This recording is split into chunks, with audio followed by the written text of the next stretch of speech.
செல்வ பெருந்தகை அவர்கள் விடுதலை சிறுத்தை கட்சி தொண்டர்கள் வல வீசுகிறாரு, அவங்கள காங்கிரஸ்ல இழுக்கிற மாதிரி இந்த விஷயங்களை பண்ணிட்டு இருக்காரு அப்படின்ற மாதிரி செய்திகள் வருது. அது உண்மையா? கஞ்சா கருப்பு காமெடி இருக்குல்ல, சிறுவண்டு சிக்கும் சிறுத்தை சிக்காதுன்னு, அதுதான் உங்களுக்கு நான் பதிலாக சொல்லணும். சாதியின் பேரால பறையர் சங்கம், பல்லர் சங்கம், அருந்தேர் சங்கம் அப்படின்லாம் சாதியின் பேரால சங்கத்தை உருவாக்கி நாம எல்லாம் ஆண்ட பரம்பரை அது இதுன்னு பேசுறாங்க. ஆகவே பிழைப்புவாதிகள் எல்லா இடத்துலையும் இருப்பாங்க. முதல்ல நான் என்ன சொல்றேன்னா, விஜயதாரணிக்குன்னு என்ன கொள்கை இருக்கு, கோட்பாடு இருக்கு. குலாம் நபி ஆசாத்து போயிட்டே காங்கிரஸ் ஒன்றும் ஆகலைங்க. விஜயதாரணி யாருங்க? தமிழ்நாட்டில் பிஜேபியே எதையும் ஏற்படுத்த முடியாது, விளைவை ஏற்படுத்த முடியாது. இங்கே தாமரை மலரும் மலருங்கிறாங்க, ஒரு தாமரை இங்கே மலராது. மக்கள் பாத யாத்திரையை வெற்றிகரமா அண்ணாமலை நடத்திட்டு இருக்காருன்னு செய்திகள். ஆமா ஆமா ஆமா, பல நாள் ஏசி அறையில தூங்கிட்டு, பல நாள் ஹோட்டலை சுத்திட்டு, இங்கேருந்து தண்ணி எடுத்துட்டு போகலாம், இங்கேருந்து செங்கோல் செஞ்சு எடுத்துகிட்டு போகலாம், இதெல்லாம் எடுத்துகிட்டு போகலாம்.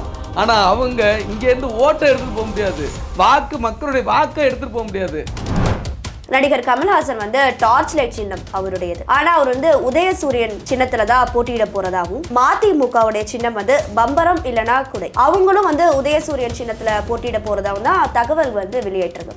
சார், அப்ப நீங்களும் ஈஸியா ஜெயிக்கிறதுக்கு உதயசூரியன்லயே போட்டியிடலாம்ல? இன்னொரு கேள்வி நீங்க சேர்த்தே கேட்கலாம், நீங்க ஏன் தனியா கட்சி வச்சிருக்கீங்க, நீங்களும் டிஎம்கேல சேர்ந்துடலாம்னு கேட்குற மாதிரி இருக்குது. எவ்வளவு சிக்கல்கள் நெருக்கடிகள் வந்தாலும் நீங்க ஈஸியா ஜெயிச்சிடலாம், அல்வா மாதிரி ஜெயிச்சிடலான்னு கூட, எங்களுக்கு அல்வா தேவையில்லை, எங்களுக்கு அங்கீகாரம் தேவை. இந்த தேர்தலில் நாங்க 2 தொகுதி இருந்தாலும் 4 தொகுதி இருந்தாலும் நாங்க எல்லா உயிருக்கும் சொல்லியிருக்காரு. என்னது பிறப்புக்கும் எல்லா உயிருக்கும்? முதல்ல விஜயை பார்த்து நான் ஒரு கேள்வி கேட்கிறேன். பிறப்புக்கும் எல்லா உயிருக்கும் சொல்றாருல, அதுக்கு அடுத்த வரி தெரியுமா அவருக்கு?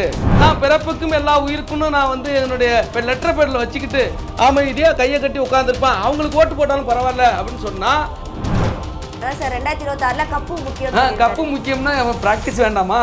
அவங்களுக்கெல்லாம் ஒரு அரசியல் பாரம்பரியம் இருக்கு. இவரை மாதிரி இருங்க, இவரை மாதிரி திடீர்னு அரசியலில் குச்சி நான் முதலமைச்சர் ஆக போறேன்னு சொல்றேன்.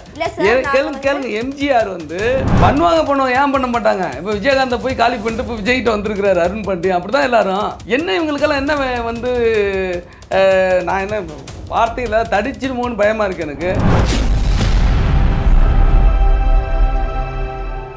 Big bang Tamil BBT. BBT Tamil நேயர்களுக்கு வணக்கம். இன்னைக்கு நம்ம நிகழ்ச்சியில விடுதலை சிறுத்தைகள் கட்சியினுடைய துணை பொதுச் செயலாளர் வழக்கறிஞர் ரஜினிகாந்த் அவர்கள் வந்திருக்காரு. வணக்கம் சார். வணக்கம். எப்படி இருக்கீங்க? நல்லா இருக்காங்களா சார்? அதாவது விடுதலை சிறுத்தை கட்சிகளை நிறைய அதிரடியான மாற்றங்கள் ஏற்பட்டு இருக்கு. அதாவது இப்போ ரீசெண்டாக உங்கள் கட்சியில் முக்கிய பொறுப்பில் இருந்த ஒருத்தர் செல்வ பெருந்தகை அவர்கள் காங்கிரஸோட மாநில தலைவராக பொறுப்பேற்றிருக்காரு. அதை பற்றி என்ன நினைக்கிறீங்க? வரவேற்கிறோம், வாழ்த்துகிறோம். எங்கள் தலைவரே அதை வரவேற்று வாழ்த்து தெரிவிச்சிருக்காரு. ஜனநாயக நாட்டில் யார் வேணுமாலும் முக்கிய பொறுப்புகளுக்கு வரலாம். அந்த அடிப்படையில் செல்வ பெருந்தகை அவர்கள் வந்திருக்காங்க. நாங்கள் அதை வாழ்த்துறோம், வரவேற்கிறோம். நீங்கள் வரவேற்கிறோன்னு சொல்கிற அந்த வரவேற்பே கொஞ்சம் டவுட்டாக இருக்க மாதிரி இருக்கு. இல்லை, அந்த சந்தேகம் தேவையில்லையே, அதில் என்ன இருக்குது? அதனால தான் சொல்கிறேன், ஜனநாயக நாடு இது. காங்கிரஸ் கட்சியில் ஒரு தலைவராக வந்திருக்காரு, அது வரவேற்கக்கூடிய விஷயம் தானே. ஒரு சில பத்திரிகைகளையும் சரி, ஊடகங்களையும் சரி, இது பரபரப்பாக பேசப்படுற விஷயம்தான். அவர் செல்வ பெருந்தகை அவர்கள் விடுதலை சிறுத்தை கட்சி தொண்டர்கள் வல வீசுகிறாரு, அவங்கள காங்கிரஸ்ல இழுக்கிற மாதிரி இந்த விஷயங்களை பண்ணிட்டு இருக்காரு அப்படின்ற மாதிரி செய்திகள் வருது. அது உண்மையா? அப்படியெல்லாம் வளவிரிக்கிறாருங்கிற செய்திகளை நானும் பார்த்தேன், ஊடகத்தில் பார்த்தேன். வலை விரிச்சு நாங்கள் சிக்கிறதுக்கு சிறுவண்டு கிடையாது. நான் கஞ்சா கருப்பு காமெடி இருக்குல்ல, சிறுவண்டு சிக்கும் சிறுத்தை சிக்காதுன்னு, அதுதான் உங்களுக்கு நான் பதிலாக சொல்லணும். அதாவது என்னென்னா, சகோதரர் செல்வ பெருந்தகை அவர்கள் கட்சியில் இருந்தார், கட்சியில் சட்டமன்ற உறுப்பினராகவும் இருந்தார். கட்சியில் போயிட்டு அப்புறம் பிஎஸ்பிக்கு போனார், பகுஜன் சமாஜ் கட்சிக்கு போனார். திருப்பி காங்கிரஸ் கட்சியில் சேர்ந்தார். அதோட எஸ்சி எஸ்டி அணியோடைய தலைவராக இருந்தார். இப்போது அதன் பிறகு சட்டமன்ற குழு தலைவராக இருந்தார். அதன் பிறகு நீங்கள் கேட்குற கேள்விக்கு நான் பதில் சொல்லிட்டேன். இப்போ தலைவராக இருக்கார். அவர் வளவிருக்கிறாரு, விடுதலை சிறுத்தைகளுக்கு வளவிருக்கிறாரு அப்படிங்கிறது ஒருபோதும் அவர் வலை விரித்தாலும், அப்படி வாய்ப்பு இல்லை, அப்படி வலை விரித்தாலும் யாரும் அதுக்கு பலியாக மாட்டாங்க சிறுத்தையிலேருந்து. காரணம் என்னன்னு கேட்டிங்கன்னா, விடுதலை சிறுத்தைகள்லேருந்து அவர் வெளியில் போகும்போதே அவர் கூட யாரும் போகலை. அப்படி அவரு கூட வந்தவங்க இங்கே தங்கிட்டாங்க. இப்போ எங்கள் கட்சியினுடைய முன்னணி பொறுப்பாளர்களாக இருக்கிற சுகா விடுதலை செழியன்னு ஒரு அண்ணன், அப்புறம் வந்து விகோ ஆதவன் ஒரு தோழர், இவங்கெல்லாம் முன்னணியாக அவர் கூட பயணித்தவங்க. அவங்க வந்து இவர் கூட தான் அந்த கட்சிக்கே வந்தாங்க, விசிகாவுக்கு வந்தாங்க. அவர் புதிய தமிழகத்தில் இருந்தார் ஆரம்பத்தில். அங்கிருந்து அதுக்கு முன்னாடி அண்ணன் பூவி மூர்த்தியார் கூட பயணித்தார். புதிய தமிழகத்தில் இருந்து தான் இங்கே வராரு. அவரோடு வந்தவங்க தான் நான் சொன்ன இந்த பொறுப்பாளர்கள். அவங்க இங்கேயே தங்கிட்டாங்க, அவர் மட்டும்தான் வெளில போயிருக்கிறாரு. அப்போ அவரோட யாருமே வெளியில் போகலை. அது மட்டும் இல்லை, பிஎஸ்பிக்கு தலைவராக இருந்தார், அப்போவும் இங்கேருந்து யாரும் போகலை. அதன் பிறகு வந்து காங்கிரஸ் கட்சியுடைய SC/ST அமைப்புடைய வந்து தலைவராக இருந்தார். அப்பையும் வந்து இங்கேருந்து யாரும் அவர் இழுக்க முடியல, யாரும் இங்கேருந்து போகலை. சட்டமன்ற குழு தலைவராகவும் இருந்தார், அந்த சட்டமன்ற MLA-க்களுக்கு லீடராகவும் இருந்தார். இது எல்லாமே முக்கியமான பொறுப்பு தான். அப்போயெல்லாம் போகாதவங்க காங்கிரஸ் கட்சியில் ஒரு மாநில தலைவராக வந்த பிறகு மட்டும் போயிடுவாங்க அப்படிங்கன்னு சொல்கிறதெல்லாம் போகிற போக்கில் சொல்லுகிற ஒரு ஆதாரமற்ற வார்த்தைகள் தான் அது. அதனால் வந்து எங்கள் கட்சியில் வந்து பல முறை இந்த வார்த்தைகள் வந்து கேட்கப்படுது. நீங்கள் பிஜேபியில் வந்து தடா பெரியசாமின்னு ஒருத்தர், அவர் எங்கள் கட்சியுடைய பொதுச்செயலாளராக இருந்தவர். அவரை வந்து SC/ST அமைப்புடைய தலைவராக போட்டிருக்காங்க. இப்போவும் அவர் தான் தலைவர். அவரை வந்து அந்த பொறுப்புக்கு கொண்டு வந்த உடனே வந்து விசிகாவை காலி பண்ண போகிறாங்க, விசிகாவில் இருக்கிற நிறைய பொறுப்பாளர்கள் போயிட போகிறாங்கன்னு பேசினாங்க. அவர் ஆளே காணாமல் போயிட்டார். ஏன்னா அப்படி இப்படின்னு எங்கள் தலைவரை தேவையில்லாமல் விமர்சித்தார். அந்த முயற்சியை எடுத்தார். அந்த முயற்சியில் படுதோல்வி அடைஞ்சு இன்றைக்கி ஆளே காணாமல் போயிட்டார். அதே போல் நீங்கள் பார்த்தீங்கன்னு சொன்னாக்கா, ஒரு உணர்ச்சியை தூண்டி சீக்கிரமாக வந்து இளைஞர்களை இழுத்துற முடியும். அப்போ ஜாதியை தூண்டி இழுத்துற முடியும், மதத்தை தூண்டி இழுத்துற முடியும். இப்போ நீங்கள் பார்த்தீங்கன்னா சாதியின் பேரால் பறையர் சங்கம், பல்லர் சங்கம், அருந்தேர் சங்கம் அப்படின்லாம் சாதியின் பேரால் சங்கத்தை உருவாக்கி நாமெல்லாம் ஆண்ட பரம்பரை அது இதுன்னு பேசுகிறாங்க. இப்போ விடுதலை சிறுத்தையில் இருக்கிற இந்த ஒடுக்கப்பட்ட சமூகத்திலேருந்து வந்திருக்கிற இளைஞர்கள் அதை நோக்கி உணர்ச்சி தூண்டப்பட்டு போயிருக்கணும். அப்படியெல்லாம் யாரும் போல. இவங்க எல்லாருமே கொள்கை வழியில் நிற்கிறாங்க. இன்னொரு உதாரணம் உங்களுக்கு சொல்கிறேன். எல் முருகன் இன்றைக்கி மத்திய அமைச்சராக இருக்கார் பிஜேபியில். அவரை வந்து மாநில தலைவராக இங்கே வந்தார் பிஜேபிக்கு. அவர் வந்த உடனே அவர் தலித்து, அதனால் வந்து தலித்துகள் எல்லாரும் அவர் பின்னாடி போயிடுவாங்க, குறிப்பாக அவர் அருந்ததியர்கள் எல்லாரும் அவங்க பின்னாடி போயிடுவாங்க அப்படின்னு சொன்னாங்க. அவர் மட்டும்தான் இருக்கிறாரு, யாரும் அவரை நம்பி யாரும் போகலை. சரிங்களா? அதனால் அது செல்வ பெருந்தகை அவர்கள் வந்து மாநில தலைவராக இருந்தாலும் எந்த ஒரு டிஸ்டர்பன்ஸும் விசிகாவுக்கு கிடையாது. காரணம், விசிகாவில் உள்ள இளைஞர்கள் 30-40 ஆண்டுகளாக அரசியல்படுத்தப்பட்டவர்கள், அம்பேத்கரிய பெரியாரிய மார்க்சிய வழியில் கொள்கை குன்றுகளாக உருவாகி இருக்கிறார்கள். ஆகவே பிழைப்புவாதிகள் எல்லா இடத்துலையும் இருப்பாங்க மேடம். பிழைப்புவாதிகள் போய் வந்து யாராவது காசு கொடுக்குறாங்க, பணம் கொடுக்குறாங்க, பதவி கொடுக்குறாங்கன்னா ஓடிடுவாங்க. ஆனால் கொள்கை அளவில் தயாரான இளைஞர்கள் எப்படி போவாங்க? அப்போ விடுதலை சிறுத்தைகள் இருப்பவர்கள், எங்கள் தலைவர் டாக்டர் எழுச்சி தமிழுடைய தியாகத்தால், அவருடைய வந்து போதனைகளால், அவருடைய உழைப்பால் ஒரு மிகப்பெரிய அரசியல் திரட்சி பெற்ற இளைஞர்களாக உருவாகி இருக்கிறார்கள். கோட்பாடு புரிந்த இளைஞர்களாக உருவாகி இருக்கிறார்கள். இந்த அம்பேத்கரிய கொள்கைகளை வெற்றி பெற செய்வதற்கு தங்களை தியாகம் செய்யக்கூடிய இளைஞர்களாக, எந்த இடர்பாடுகளையும் சந்திக்கக்கூடிய இளைஞர்களாக, எங்கள் தலைவர் சொல்கிற மாதிரி கொள்கையில் மிக வலிமையோடு உள்ள இளைஞர்கள். அதாவது நெருக்கடிகள் சூழ்ந்த போதும் கொள்கை நெறிப்படியே வாழ்தல் வீரம். இப்போ வீரம் என்று சொன்னால் என்னென்னா, கொள்கை நெறிப்படி கொள்கை வழியில் வாழ்வது. அப்படிப்பட்ட இளைஞர்கள் தான் எங்ககிட்ட இருக்கிறாங்க. ஆகவே இது இரும்பு கோட்டை. இந்த கோட்டையிலிருந்து ஒரு துரும்பை கூட யாராலும் அசைக்க முடியாது.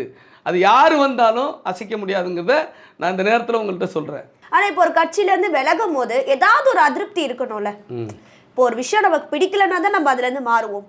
அப்படி எதனால செல்வ பெருந்தகை அவர் போயிருப்பாருன்னு நீங்கள் நினைக்கிறீங்க? இல்லை, அவர் வந்து இங்கே எதிர்பார்த்ததை, இங்கே நீங்கள் அது பழைய கதையை கேட்குறீங்க. அவர் பல கட்டங்கள் தாண்டி போயிட்டார். ஏதாவது இங்கே அவருக்கு அதிருப்தி ஏற்பட்டிருக்கலாம், அவர் எதிர்பார்ப்பு நிறைவேறாமல் இருந்திருக்கலாம், அவர் போயிருக்கலாம். கட்சி நலன் கருதி, எங்களுடைய கட்சியினுடைய கொள்கை கருதி எங்கள் தலைவர் வந்து அதுக்கு இடம் கொடுக்காமல் இருந்திருக்கலாம். ஆகவே அது நடந்திருக்கலாம். அது வந்து என்ன பர்சனல் ரீசன் அப்படிங்கிறது அவரை தான் நீங்கள் கேட்கணும். இப்போ நீங்கள் பார்த்தீங்கன்னா டிஎம்கே, விடுதலை சிறுத்தைகள், அப்புறம் காங்கிரஸ் மூணுமே வந்து கூட்டணி கட்சி, நட்புள்ள கட்சிகள் தான். இப்போ இதனால ஏதாவது பிரச்சனைகள் ஏற்படுமா? இல்லை, அப்படி இல்லை. நான் சொன்ன மாதிரி எங்கள்கிட்டருந்து ஒரு சிறு துரும்பை கூட அசைக்க முடியாது. ஒருவேளை எல்லா இடங்கள்லையும் பிழைப்பகாதிகள் உண்டு, எல்லா இடங்கள்லையும் வந்து பதவிக்கும் பணத்துக்கும் சோரம் போகிறவர்கள் உண்டு. எல்லா இடங்கள்லையும் நாங்கள் விதிவிலக்கு அப்படின்னு சொல்லி நாங்கள் இருக்கோம். இந்த விதிவிலக்குகளும் விதிவிலக்குகள் வந்து இருக்கலாம். அப்படி போகிறவங்கள ஒன்றும் பண்ண முடியாது. சரிங்களா? இப்போ நீங்கள் எங்கள் கட்சியிலேருந்தே, அது வந்து ஒரு தனிப்பட்ட மனிதருடைய விருப்பம்.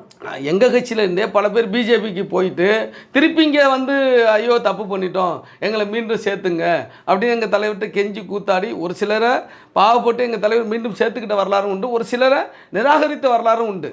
ஆமாம், அது வந்து எல்லா இடங்களிலும் எல்லா காலங்களிலும் அது நிகழக்கூடிய ஒன்று தானே. நாடாளுமன்ற தேர்தலுக்கு முன்னாடி இன்னும் நிறைய திருப்பங்கள் வந்து தமிழக மக்கள் எதிர்பார்க்கலாம். அது வந்து நம்ம சேனல் மூலமாக நம்ம சொல்லிட்டு தான் இருக்க போகிறோம்.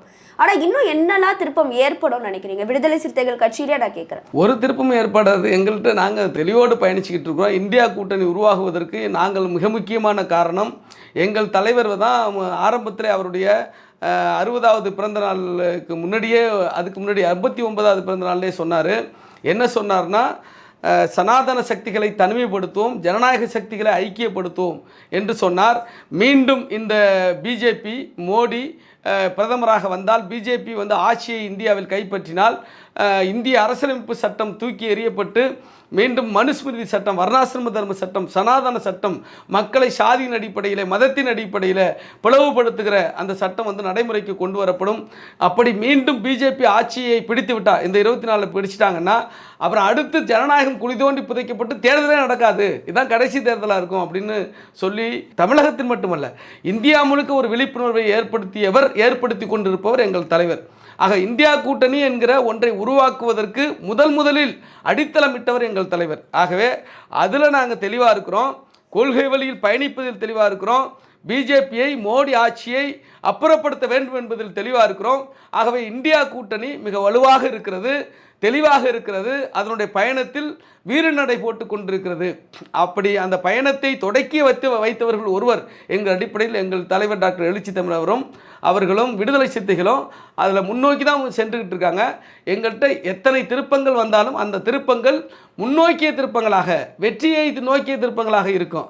அதனால வந்து சிக்கல் ஒன்றும் கிடையாது இதில். சரி, இப்போ இந்தியா கூட்டணி பற்றி இவ்வளோ சொல்லிட்டீங்க.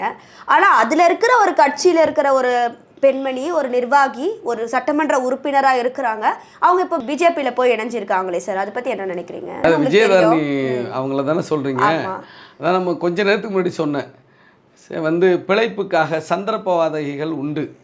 விஜயதாரணி வந்து காங்கிரஸ் கட்சியில் பல முறை 3 முறை எம்எல்ஏ ஆண்டிருக்காங்கன்னு நினைக்கிறேன். அவங்க வந்து அகில இந்திய மகிழா காங்கிரஸினுடைய பொதுச் செயலாளராக இருக்காங்க, விலவங்கோடு சட்டமன்ற உறுப்பினராக இருக்காங்க. இப்படி முக்கிய பொறுப்பில் இருக்கிறவங்க பிஜேபியில் உடனே போய் சேர்றதுக்கான இல்லை அதுதான் சொல்கிறேன்னே. அவங்களுக்கு வந்து கொள்கையோ கோட்பாடோ அதெல்லாம் ஒன்றும் கிடையாது. அவங்க இப்போ டிவி விவாதங்கள்லாம் பங்கேற்று நானும் பல முறை பார்த்துருக்குறேன். எவ்வளவு வந்து மோசமாக மோடியை விமர்சிச்சிருக்காங்க அப்படிங்கிறது நம்ம எல்லாரும் பார்த்தோம். பிஜேபி கொள்கை கோட்பாடுகளை வந்து அவங்க எவ்வளவு மோசமாக விமர்சிச்சிருக்காங்க அப்படிங்கிறது நம்ம பார்த்தோம். இப்போ எதுக்காக போயிருக்காங்க? கொள்கை பிடிச்சி போயிருக்கிறாங்களா, கோட்பாடு பிடிச்சி போயிருக்காங்களா? அப்போ கொள்கை பிடிச்சி போயிருக்காங்க, கோட்பாடு பிடிச்சி போயிருக்காங்கன்னு ஏற்கனவே விமர்சித்ததெல்லாம் பொய்யா? அப்போ இங்கே நடித்தாங்களா? முதல்ல நான் என்ன சொல்கிறேன்னா, விஜயதாரணிக்குன்னு என்ன கொள்கை இருக்குது, கோட்பாடு இருக்குது? அவங்க பதவிக்காக தான் ஒரு எம்எல்ஏ வந்து கொடுத்தாங்க, எம்எல்ஏ ஆகணும் அப்படிங்கிற அந்த பதவிக்காக, பகட்டுக்காக, பணத்திற்காக செயல்படுகிற நபர்களில் இவரும் ஒருவராக இருக்கிறார். காங்கிரஸ்ல கிடைக்க போகுது, அவங்க அங்கதான் இல்ல என்ன தகவலுங்கிறீங்க? எம்பி சீட்டு கேட்டாங்க, எம்பி சீட்டு தரல, அதனால வந்து எம்பி சீட்டு வந்து தரலன்னு சொன்னா நான் கட்சியை விட்டு போயிட்டு பிஜேபியில சேர்ந்துருவேன். பிஜேபிலையும் எம்பி சீட்டு கன்ஃபார்ம் பண்ணிக்கிட்டு தான் சேர்ந்தேன். போய் 10 நாள் அங்கே இருக்கிறாங்க. புதுடெல்லியில் போய் இருக்கிறாங்க. அங்கே போய் முகாமிட்டு நான் வந்து காங்கிரஸை விட்டு வெளில வரணும்னா நீங்கள் எம்பி சீட்டு உறுதிப்படுத்தணும்னு பேச்சுவார்த்தை நடந்ததா ஊடகங்கள் சொன்னது, பல்வேறு தகவல்கள் சொன்னது. அப்போ பிஜேபியில் எம்பி சீட்டு தர்றோம் அப்படின்னு உறுதி கொடுத்த பிறகு தான் இவங்க வந்து பிஜேபியில் வந்து சேர்ந்ததா வந்து தகவல்கள் சொல்லுது. இப்போ வெளிப்படையாகவே ஊடகங்கள் இதை வந்து பேசுதுன்னு வச்சிங்களேன். அப்போ அவங்களுடைய நோக்கம் என்ன? அவங்க யார்? அப்போ எம்பி சீட்டுக்காக தன்னுடைய இடத்தை மாற்றிக்கொள்ளக்கூடிய சந்தர்ப்பவாதி என்பதைத்தான் அவங்க நிரூபிச்சிருக்கிறாங்க. ஏங்க, குலாம் நபி ஆசாத்து போயிட்டே காங்கிரஸ் ஒன்றும் ஆகலைங்க. விஜயதாரணி யாருங்க? அதனால் வந்து நாங்கள் அகில இந்திய காங்கிரஸை வந்து மதிக்கிறோம். அகில இந்திய காங்கிரஸின் தலைவர் ராகுல் காந்தியை வந்து நாங்கள் நேசிக்கிறோம். மிகச்சிறந்த ஒரு இளம் தலைவராக இருக்கிறார். அந்த அடிப்படையில் விஜயதாரணி போனதெல்லாம் வந்து தமிழ்நாட்டு சூழலில் எந்த ஒரு விளைவையும் ஏற்படுத்தாது. தமிழ்நாட்டில் பிஜேபியே எதையும் ஏற்படுத்த முடியாது, விளைவை ஏற்படுத்த முடியாது. இங்கே தாமரை மலரும் மலருங்கிறாங்க, ஒரு தாமரை இங்கே மலராது. ஏன் சார் எண் மக்கள் பாத யாத்திரையை வெற்றிகரமா அண்ணாமலை நடத்திட்டு இருக்காருன்னு செய்திகள் வருது. ஆமாம், பல நாள் ஏசி அறையில் தூங்கிட்டு, பல நாள் ஹோட்டலை சுற்றிட்டு, ஆருத்ரா போன்ற நிதி நிறுவனங்களில் போயிட்டு மோசடியெல்லாம் செஞ்சுட்டு, நேரம் வர்றப்போ போய் இறங்கி ஆட்களை காசு கொடுத்து கூட்டி கூட்டத்தை காட்டிவிட்டு வெற்றி பெற செய்திருக்கிறாரு. அதெல்லாம் ஒன்றும் எடுபடாதுங்க தமிழ்நாட்டில். தமிழ்நாடு என்பது எல்லாரும் சொல்கிற மாதிரி ஒருபோதும் இங்கே பிஜேபியினுடைய ஜம்பம், ஆர்எஸ்எஸ்னுடைய ஜம்பம், சூழ்ச்சி, சதி எதுவும் இங்கே பலிக்காது. அவர்கள் திரும்ப திரும்ப தோல்வியைத்தான் தழுவார்கள். அந்த தோல்வியை தழுவுவதற்காகத்தான் விஜயதாரணியும் சென்றிருக்கிறார். விஜயதாரணி இருப்பதை விட்டுவிட்டு பறப்பதற்கு ஆசைப்பட்டு, புருஷனை கைவிட்டு அரசனை கைப்பற்றுவதற்கு போய் நடுசந்தில் நிற்க போகிறாங்க. நீங்கள் பார்க்க போகிறீங்க, போனவங்கெல்லாம் அப்படி தான் நிற்கிறாங்க. அதனால் வந்து எந்த விளைவும் தமிழ்நாட்டில் பிஜேபியால் ஏற்படுத்த முடியாது.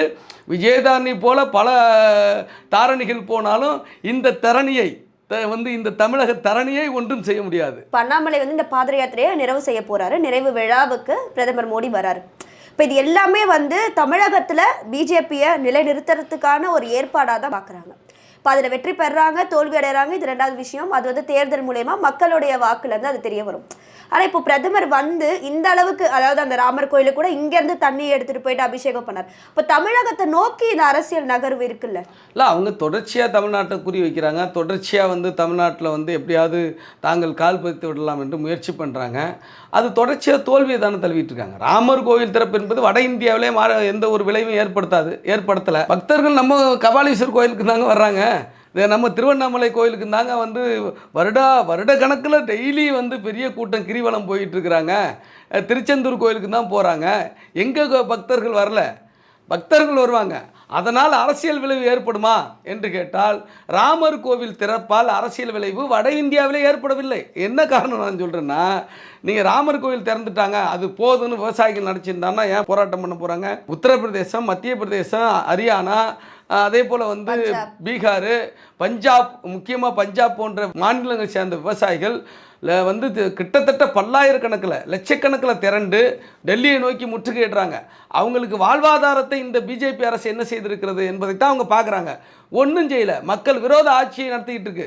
ராமர் கோயில் கட்டுவதால் அங்கே வந்து மக்களுக்கு வந்து வாழ்வாதாரம் கிடைச்சிடாது, சாப்பாடு கிடைச்சிடாது, பயிர் வந்து அவங்க கேட்குற குறைந்தபட்ச விலை வந்து கிடைச்சிடாது.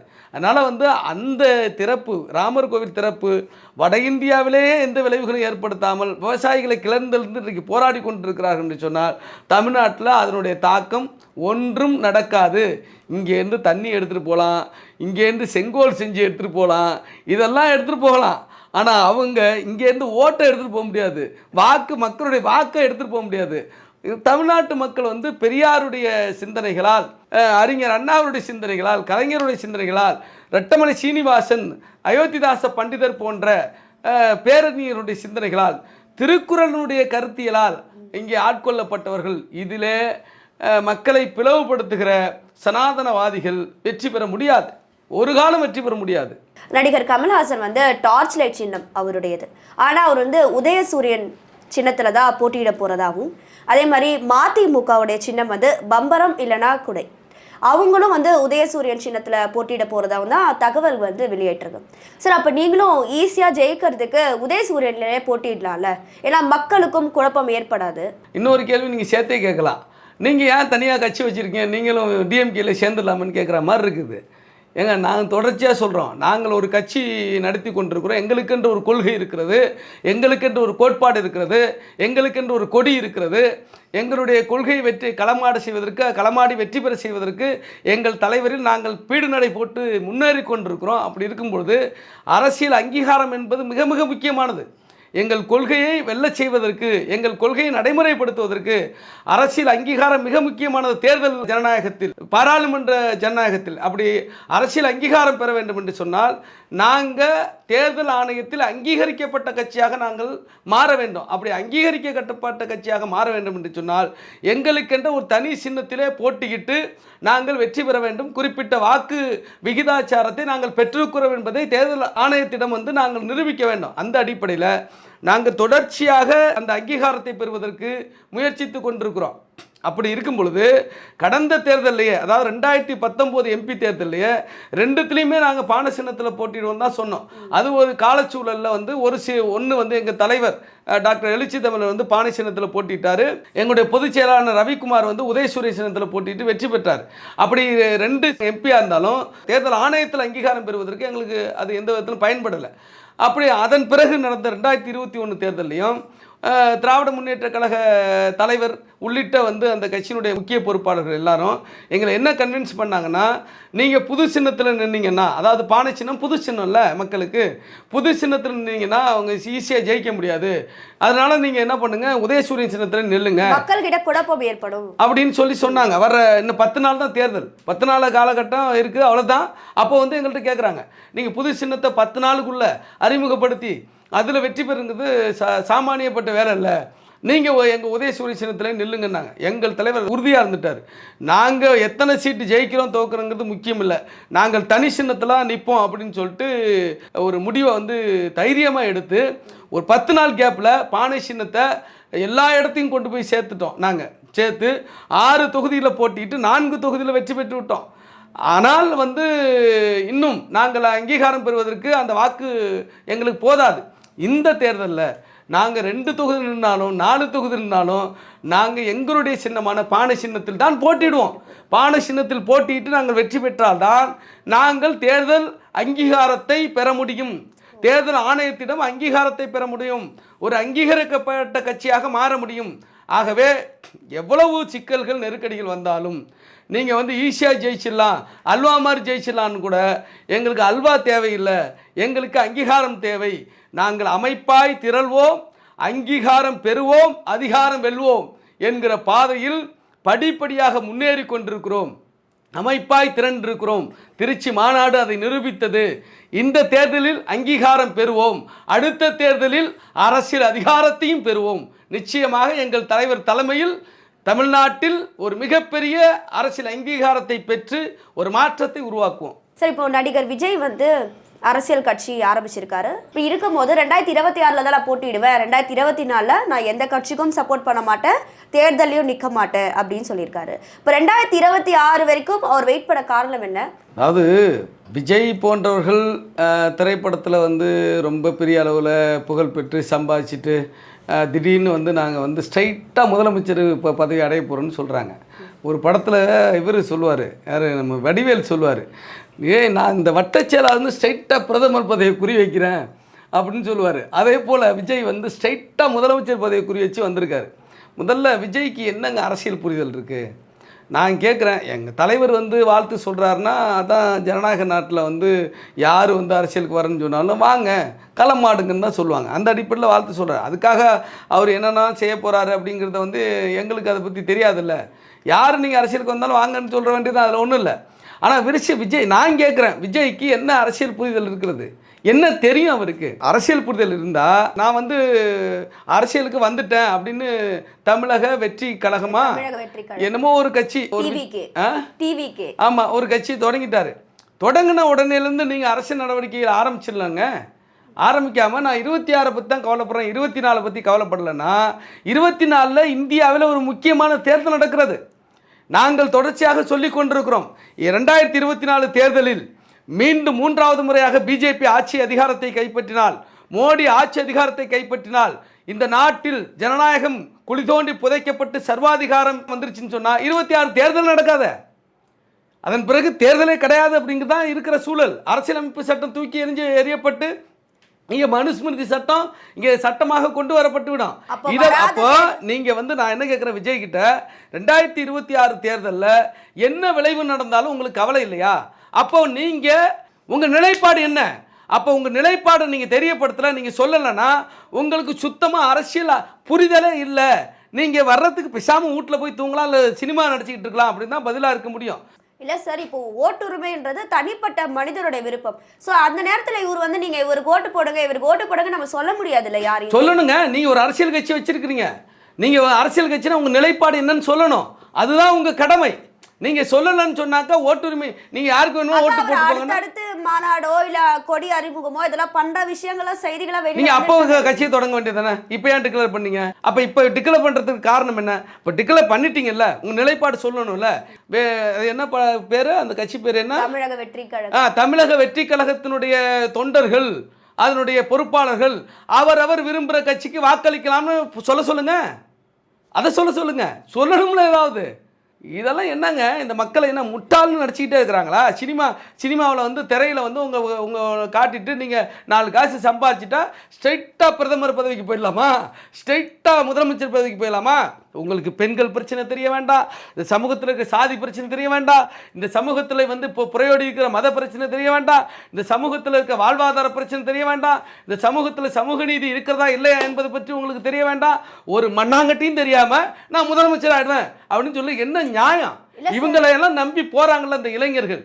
இவர்கள் புரிந்து கொள்ள வேண்டும், திருந்த வேண்டும்.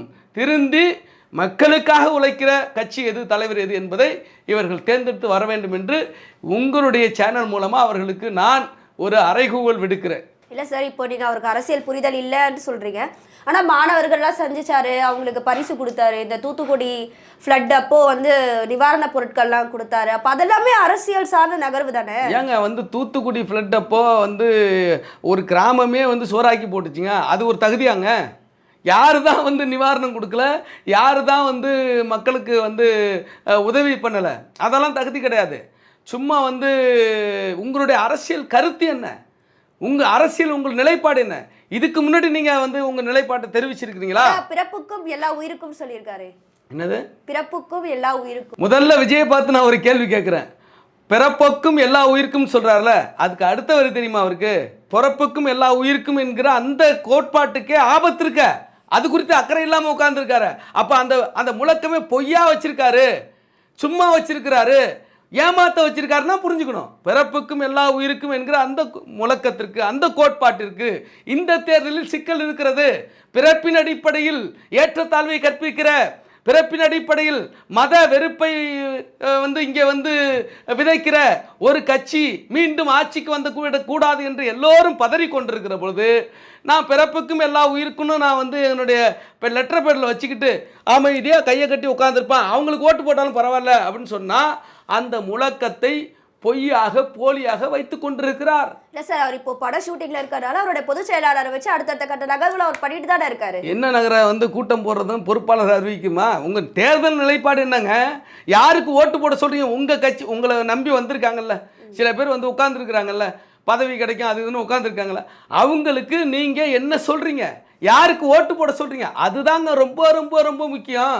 நீங்கள் நோட்டு புத்தகம் கொடுக்குறதோ, மாலை போடுறதோ, ஷால்வை வாங்கிக்கிறதோ முக்கியம் இல்லை. இந்த நிலைப்பாடு என்ன? இந்த தேர்தல் வந்துருச்சு, நீங்கள் அரசியல் கட்சி தானே, தேர்தல் புறக்கணிப்பு இயக்கமா? தேர்தலுக்கு பங்கெடுப்பேன்னு சொல்லிட்ட பிறகு இந்த தேர்தல் உங்கள் நிலைப்பாடுன்னு சொல்லணுமா இல்லையா? சொல்லுங்க, அப்போ தெரியும் மக்களுக்கு நீங்கள் யாருன்னு சொல்லிட்டு. நீங்கள் யாரால் இங்கே வந்திருக்கீங்கன்னு தெரியும், எங்களுக்கு தெரியும் அவர் யாராலும் வந்திருக்காருன்னு. சரிங்களா? பிஜேபி தான், ஆர்எஸ்எஸ் தான், எந்த குழப்பமும் இல்லைங்க எங்களுக்கு. பிஜேபி ஆர்எஸ்எஸ்னுடைய வந்து அழுத்தத்தால் தான் விஜய் வந்து அரசியல் கட்சியை டிக்ளேர் பண்ணியிருக்கிறாரு. அப்ப பிஜேபியோட கைப்பாகை தான் விஜய்னு சொல்ல வரீங்க? சொல்லட்டும், பிஜேபிக்கு எதிராக ஓட்டு போட சொல்லட்டும். அவர் வந்து அவருக்கு அவங்களுக்கு எதிர்ன்னு நாங்கள் ஒத்துக்கிறோம். இல்லைன்னா கைப்பாவை தான் சொல்கிறோமே, அப்புறம் என்ன? அது மீண்டும் ஒரு கேள்வி கேட்குறீங்க இதில். ஆனால் இப்போ ஒரு அதிகாரப்பூர்வமாகவே அவருடைய ஒரு ஆப் ஒன்று லான்ச் பண்ணி அதில் வந்து மற்ற கட்சியிலேருந்து விலகி நிறைய நிர்வாகிகள் வந்து அவரோட கட்சியில் இணைஞ்சிருக்காங்களே, எதனால? எங்கே வந்து இணைஞ்சிருக்கிறாங்க எனக்கு ஒன்றும் தெரியலையே. இதை அருண் பாண்டியன் ஒரு நடிகர் வந்து சொல்லியிருக்கிறாரு, விஜய் வந்து நான் அவருடைய அந்த வருகையை நான் வரவேற்கிறேன்றாரு. நிறைய திரைத்துறையினர் சப்போர்ட் பண்ணியிருக்காங்க. பண்ணுவாங்க, ஏன் பண்ண மாட்டாங்க? இப்போ விஜயகாந்தை போய் காலி பண்ணிட்டு இப்போ விஜய்கிட்ட வந்திருக்கிறாரு அருண் பாண்டியன். அப்படி தான் எல்லாரும். என்ன இவங்களுக்கெல்லாம் என்ன வந்து நான் என்ன வார்த்தையில் தடிச்சிருமோன்னு பயமாக இருக்குது எனக்கு. இதெல்லாம் வந்து விஜய் அப்படி சொல்கிறாரு, ஆப்பு உருவாக்குறாரு, காசு வச்சுருக்காரு, ஆப்பு உருவாக்குவார், என்ன வேணுமானு உருவாக்குவார். ஆனால் கடைசியாக ஆப்பு வைக்க போகிறாங்க மக்கள்லாம், அப்போ தெரியும் அவருக்கு. அதெல்லாம் வந்து நீங்கள் சொல்கிற மாதிரி யாரும் எங்கேருந்து விலகி போய் சேர்ந்த மாதிரி தெரில. பிழைப்புவாதிகள், சந்திரப்பவாதிகள் ஏதாவது கிடைக்குமான்னு நினைக்கிறவங்க, எங்கேயாவது ஒரு பொறுப்பு கிடைக்குமா, எங்கேயாவது வந்து நமக்கு வந்து ஏதாவது லாபம் கிடைக்குமா அப்படின்னு நினைக்கிறவங்க வேணால் போகலாம். சும்மா பூஸ்டப் பண்ணுறது தானே, சும்மா பூமரை வந்து காட்டுறது தானே, அப்படி தான் காட்டிக்கிட்டு இருக்காரு. நீங்கள் சொல்கிறதெல்லாம் அது நிதர்சனம் கிடையாது, உண்மையும் கிடையாது. ஆனால் தமிழக மக்களுக்கு வந்து திரைத்துறையில் இருக்கிறவங்கள வந்து சிஎம் ஆக்குறது ஒன்றும் புதுசு இல்லை. எம்ஜிஆர் அவர்களாக இருக்கட்டும், ஜெயலலிதா அம்மாவாக இருக்கட்டும், எல்லாருமே அந்த மக்களுடைய அந்த பின்பத்திலேருந்து வந்தவங்க தானே. ஏன்னா எல்லாருமே திரைத்துறையிலேருந்து மக்கள் அவங்கள ரசித்து அதுக்கப்புறம் அவங்க கட்சி ஆரம்பிச்சோ இல்லை அதுக்கப்புறம் எலெக்ஷன் நின்னோ சிஎம் ஆயிருக்காங்க. இல்லை, எம்ஜிஆரும் ஜெயலலிதாவும் அல்லது கலைஞர் கூட திரைத்துறையில் இருந்து வந்தவர் தான். அவங்கள யாரையும் விஜயோடு ஒப்பிடவே முடியாது. அவங்களுக்கெல்லாம் ஒரு அரசியல் பாரம்பரியம் இருக்குது. இவரை மாதிரி இருங்க, இவரை மாதிரி திடீர்னு வந்து அரசியலில் குச்சி நான் முதலமைச்சர் ஆக போகிறேன்னு சொல்லலை. கேளுங்க, எம்ஜிஆர் வந்து தந்தை பெரியாரோடு பயணித்தவர், கலைஞர் அண்ணாவோடு பயணித்தவர், திராவிட முன்னேற்ற கழகத்தினுடைய உறுப்பினராக இருந்து அதிலே வந்து பொறுப்புகள் பல வகித்து இறுதியில் பொருளாளர் பொறுப்பு வந்து வகித்து அப்போ வந்து கட்சியில் பிரச்சனை ஏற்பட்டு அவர் தனி கட்சி தொடங்குறாரு. அதே போல் ஜெயலலிதா அவர்கள் எம்ஜிஆர் தொடங்கிய அண்ணா திராவிட முன்னேற்ற கழகத்தில் உறுப்பினராக இருந்து அதில் பல்வேறு பொறுப்புகளை வகித்து கொள்கை பரப்பு செயலாளருங்கிற பொறுப்பை வகித்து அவங்க வந்து இன்றைக்கி வந்து அவருக்கு இறப்பிற்கு பிறகு அந்த கட்சியினுடைய தலைவரானாங்க. கலைஞர் வந்து சிறு வயதிலிருந்து பெரியாருடைய இயக்கத்திலிருந்து ஒரு 12 வயசுலேருந்து கொடி பிடிச்சி கோஷம் போட்டு அந்த பாரம்பரியத்தில் வந்தவர், அந்த அரசியல் பாதையில் பயணித்தவர். விஜய் அப்படியா? சார், இப்போ நீங்கள் இவ்வளோ பேசுகிறீங்கல்ல, இப்போ உதயநிதி பற்றி எடுத்துக்கோங்களேன். அவரும் வந்து சினிமாவில் ஆரம்பித்து ஒரு புகழ் அடைஞ்சதுக்கு அப்புறம் தானே எம்எல்ஏவாகி இப்போ அமைச்சராக இருக்காரு. உதயநிதியை நீங்கள் அப்படி பார்க்க முடியாத. உதயநிதி வந்து திராவிட முன்னேற்ற கழகத்தில் அடிப்படை தொண்டராக தன்னை பதிவு பண்ணிக்கிட்டு அந்த கட்சியில் பலகாலம் பயணிச்சிருக்கிறாரு. பலகாலம் பயணித்து பல தேர்தல்களில் அவர் பிரச்சாரம் பண்ணியிருக்காரு, தேர்தல் வேலை பார்த்துருக்காரு. அதன் பிறகு இளைஞரணி பொறுப்புக்கு வந்தார். இளைஞரணி பொறுப்புக்கு வந்த பிறகு அதில் பல செயல்பாடுகளை செஞ்சு இப்போ வந்து அவரை வந்து விளையாட்டுத்துறை மந்திரியாக வந்து ஆக்கியிருக்காங்க, அமைச்சர் ஆக்கியிருக்கிறாங்க. இப்போ அதில் அவர் பயணிச்சுக்கிட்டு இருக்கிறாரு. அவருக்கும் இன்னும் சொல்லப்போனால் திராவிட முன்னேற்ற கழகம் என்கிற ஒரு கட்சி, அந்த கட்சியினுடைய கொள்கையை தன் கொள்கையாக கொண்டிருக்கிறார். அவர் விஜய் போல் மண்டியிடலையே. நீங்கள் வந்து சனாதனம் குறித்து அவர் ஒரு கருத்து சொல்லும்போது கூட அதுக்காக நாங்கள் தலையெடுப்போன்னு ஒரு வேதாந்தி ஒருத்தர் சொன்னார் வடநாட்டிலேருந்து. நீங்கள் வாபஸ் வாங்கணும்னு பல அழுத்தங்கள் வந்துச்சு. அப்படிங்கும்போது வாபஸ் வாங்கலையே. நான் சொன்னது சரியான கருத்து, திராவிட கருத்து, அந்த கருத்திலிருந்து நான் பின்வாங்க மாட்டேன் என்று தெளிவாக உறுதியாக நிற்கிறாரு. விஜய் தலைவா படத்தில் வந்து நீங்கள் வந்து இந்த காட்சிகளை நீக்காட்டி நான் வந்து வெளியிட அனுமதிக்க முடியாதுன்னு ஜெயலலிதா சொன்ன உடனே போய் மண்டிட்டுட்டாரு. எத்தனை முறை மண்டிட்டு இருக்காரு. இப்போ அவருக்கும் இவருக்கும் எப்படி நீங்கள் சம்மந்தப்படுத்த முடியும்? இவர் ஒன்றும் உதயநிதி ஸ்ட்ரைட்டாக முதலமைச்சராக வரணும்னு வரலையே. அவர் சில பயணங்கள் வந்து பண்ணிட்டு தானே இருக்காரு. இப்போ வரையும் அந்த பயணங்கள் தொடர்ந்துக்கிட்டு தானே இருக்குது. ஆனால் இவர் தான் 2026 தேர்தல் நேரம் வந்து குதிச்சு நேரம் முதலமைச்சர் நாற்காலியில் உட்காருவோம் அப்படின்னு சொல்கிறாரு. அதான் சார் 2026 கப்பு முக்கியம். கப்பு முக்கியம்னா அவன் ப்ராக்டிஸ் வேண்டாமா? ப்ராக்டிஸே இல்லாமல் இப்போ கப்பை எப்படி பெற முடியும்? வந்து மண்ணை தான் கவ முடியும். சார், நீங்களே ஒரு ஊடகத்தில் சொன்னது தான் இது. உங்கள் கட்சிக்கு யார் வந்து இணைஞ்சாலும், அதாவது யார் வந்தாலும் வேலையாட்கள் தான், வேலை பார்க்கறதுக்கு தான் வராங்க அப்படின்ற மாதிரி நீங்கள் சொன்னீங்க. இப்போ நீங்களே உங்கள் தொண்டர்களை கொஞ்சம் குறைச்சி மதிப்பிட்ட மாதிரி இருக்கே. இல்லை, அதாவது அந்த பேட்டியில் நான் சொன்னதை நீங்கள் முழுமையாக பாருங்கள். நான் என்னையே சொல்லியிருப்பேன். வந்து ஒரு கொள்கைக்காக நாங்கள் பணியாற்றுகிற ஊழியர்கள், பணியாளர்கள், அதாவது எங்கள் கட்சிக்குன்னு ஒரு கொள்கை இருக்குது. இந்த கொள்கை வெற்றி பெற செய்ய வேண்டும். கொள்கை வெல்ல களமாடுவோம், கோட்டையில் ஒரு நாள் கொடியேற்றுவோம். நாங்கள் நோக்கம் கோட்டையில் நேரடியாக கொடியேற்றுறது அல்ல, கொள்கையை வெல்ல களமாடுவது. இந்த கொள்கையை வெற்றி பெற செய்வதற்கு அதிகாரம் தேவை. ஆகவே கோட்டையில் கொடியேற்ற வேண்டும் என்பதுதான் எங்களுடைய தலைவருடைய முழக்கம். அந்த அடிப்படையில் இந்த கொள்கை, பெரியாரிய கொள்கை, மார்க்சிய கொள்கை, அம்பேத்கரிய கொள்கை, இந்த அம்பேத்கரிய கொள்கையை வெற்றி பெற செய்வதற்கு ஒரு கட்சி உருவாக்கப்பட்டிருக்கிறது. இந்த கட்சிக்கு நிர்வாகிகள் தேர்வு செய்யப்பட்டிருக்கிறார்கள். இந்த கட்சிக்கு ஒரு இலக்கு நிர்ணயிக்கப்பட்டிருக்கிறது. அந்த இலக்கை நோக்கிய பயணம் சென்று கொண்டிருக்கிறது. இந்த கட்சிக்கு யார் வந்தாலும் அந்த கொள்கையை வெற்றி பெற செய்வதற்கு, அந்த பயணத்தை வெற்றிகரமாக மாற்றுவதற்கு பணியாற்றுகிற பணியாளர்கள், பணியாற்றுகிற ஊழியர்கள் என்று தான் என்னை உட்பட சொல்லியிருப்பேன். இன்னும் சொல்ல போனால் நீங்கள் எங்கள் தலைவரே அந்த கொள்கையை வெற்றி பெற செய்வதற்கான தலைமை பணியாளர், அவர் தலைமை ஊழியர்.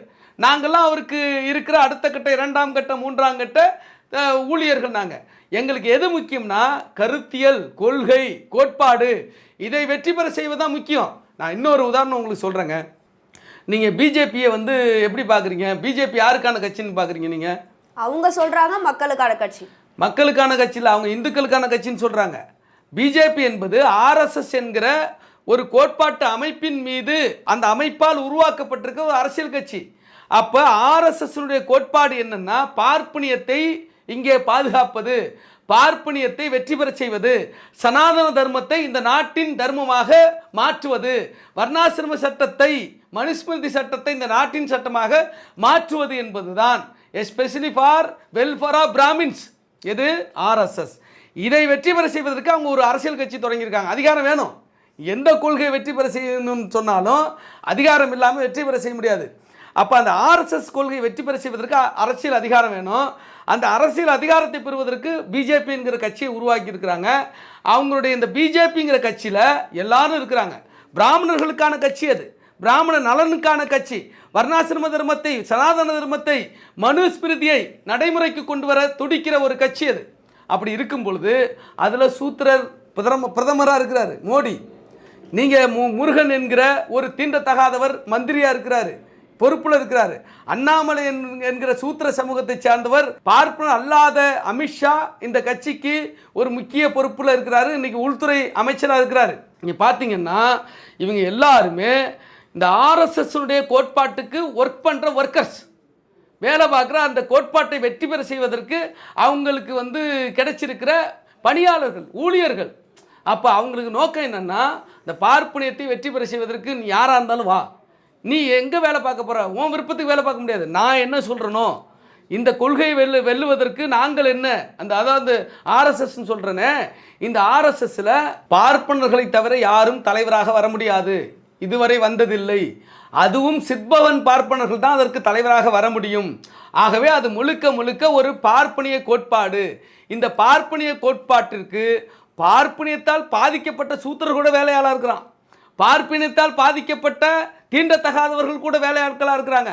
அந்த அவர்கள் முருகன் தான் விருப்பத்துக்கு செயல்பட முடியுமா? தமிழ்நாட்டிலேருந்து மந்திரியாக இருக்கிற முருகன், மோடியும் தான் விருப்பத்துக்கு செயல்பட முடியாது. எல்லாரும் இந்த ஆர்எஸ்எஸ் கோட்பாட்டிற்கு ஒர்க் பண்ணுறாங்க.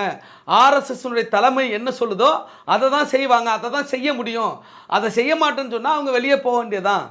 எப்படி ஆர்எஸ்எஸ் என்கிற ஒரு கோட்பாட்டிற்காக ஒரு கட்சி பிஜேபி இருக்கிறதோ, அதற்கான வேலையாட்களாக மோடி போன்ற சூத்திரர்கள் இருக்கிறார்களோ, அண்ணாமலை போன்ற சூத்திரர்கள் இருக்கிறார்களோ, முருகன் போன்ற தீண்டத்தகாதவர்கள் இருக்கிறார்களோ, அதை போல எங்களுடைய கட்சி விடுதலை சிறுத்தைகள் கட்சியில் அம்பேத்கரிய கொள்கையை வெற்றி பெற செய்வதற்கு இந்த கட்சி களமாடி கொண்டிருக்கிறது. இந்த அம்பேத்கரிய கொள்கையை வெற்றி பெற செய்வதற்கு அது சரி என்று எண்ணுகிற பலவர் இந்த கட்சிக்கு வர்றாங்க. அப்படித்தான் நானும் உட்பட, அப்படித்தான் சானவாசு, அப்படித்தான் எஸ் பாலாஜி, அப்படித்தான் எங்கள் கட்சியில் புதிதாக இணைந்திருக்கிற ஆதவ் அர்ஜுன் போன்ற எல்லாருமே எங்கள் விடுதலை சிறுத்தைகள் கட்சியினுடைய கொள்கையை வெற்றி பெற செய்வதற்கு களமாடக்கூடிய, பணியாற்றக்கூடிய பணியாளர்கள், ஊழியர்கள். இதைத்தான் நான் அப்படி சொன்னேன். அதில் ஒன்றும் தப்பு கிடையாது. மீண்டும் அதை அழுத்தம் திருத்தமாக நான் பதிவு செய்ய விரும்புகிறேன்.